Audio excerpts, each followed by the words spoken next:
एक समय की बात है। रोहन नाम का एक नौजवान था। वह बहुत मेहनती और प्रतिभाशाली था, लेकिन कई प्रयासों के बाद भी उसे अपने काम में सफलता नहीं मिल रही थी। वह जिस भी काम में हाथ डालता, उसमें कोई न कोई अड़चन आ जाती। अपने दोस्तों को सफल होते देख वह बहुत निराश और हताश हो गया।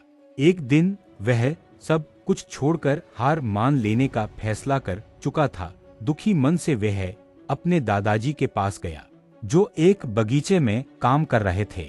रोहन ने अपनी सारी परेशानी दादाजी को बताई और कहा, दादाजी, शायद मैं किसी लायक ही नहीं हूँ। मेरी सारी मेहनत बेकार जा रही है। अब मुझसे और कोशिश नहीं होगी। दादाजी मुस्कुराए और रोहन का हाथ पकड़कर उसे बगीचे के एक कोने में ले गए। वहां फर्न, एक तरह का पौधा, के हरे भरे पौधे और बांस के ऊंचे ऊंचे पेड़ लगे थे। दादाजी ने कहा, बेटा, जब मैंने इस फर्न और बांस के बीज को लगाया तो मैंने दोनों को एक जैसा पानी और खाद दी।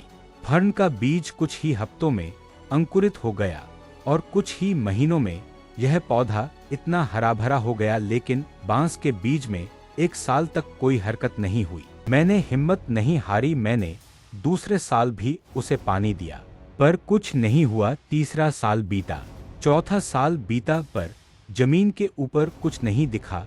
कई लोगों ने कहा कि मेरा समय बर्बाद हो रहा है, यह बीज खराब है। लेकिन फिर 5वें साल में एक छोटा सा अंकुर जमीन से बाहर निकला और तुम्हें यकीन नहीं होगा, सिर्फ 6 हफ्तों के अंदर यह बांस का पेड़ 90 फुट से भी ज्यादा लंबा हो गया।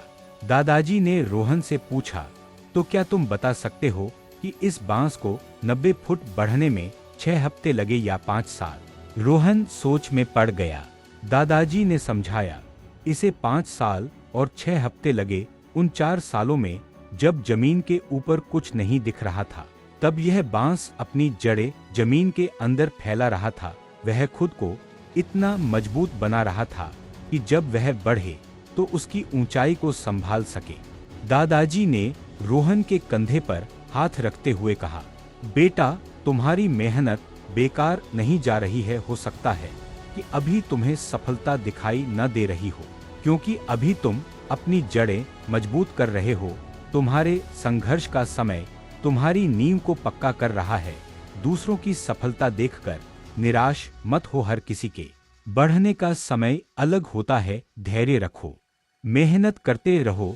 जब तुम्हारा सही समय आएगा तो तुम्हारी सफलता भी इस बांस के पेड़ की तरह ऊंची और शानदार होगी। दादाजी की यह बात सुनकर रोहन की आंखों में एक नई चमक आ गई। उसने समझ लिया कि असफलताएं अंत नहीं की तैयारी का हिस्सा हैं। वह एक नए जोश और धैर्य के साथ अपने काम में फिर से जुट गया। कहानी की सीख, सफलता के लिए सिर्फ मेहनत ही नहीं, धैर्य भी जरूरी है। हो सकता है कि आपके प्रयासों का फल तुरंत न दिखे, लेकिन इसका मतलब यह नहीं कि आपकी मेहनत व्यर्थ जा रही है। संघर्ष का समय आपको अंदर से मजबूत बनाता है, ताकि जब आप सफल हों तो उस सफलता को संभाल सकें। अपना समय आने तक बस डटे रहें।